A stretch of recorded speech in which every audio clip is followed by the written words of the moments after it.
আপনার জন্য, আপনার সন্তানের জন্য সবচেয়ে ভয়ের ব্যাপার হচ্ছে বস্তুবাদ। ফেসবুক, নিজের কমেন্টে কত লাইক পেলেন, এইসব জিনিস নিয়ে আপনি ডুবে আছেন। আপনার পুরো জীবনের অর্থই এগুলো, আর কিছু নয়। আর এটাই দুঃখজনক, কারণ আল্লাহ সাক্ষী, এই উম্মার তরুণরা হচ্ছে সবচেয়ে সম্ভাবনাময়।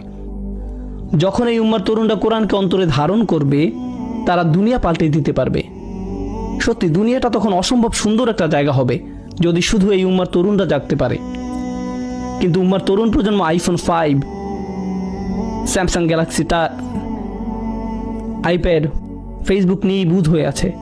এই জিনিসগুলোই খুব ভালো কাজেও ব্যবহার করা যায়, কিন্তু মনে রাখতে হবে এই জিনিসগুলো এক একটা অভিশাপে পরিণত হতে পারে।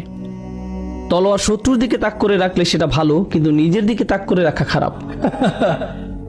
এটা একদম সত্যি।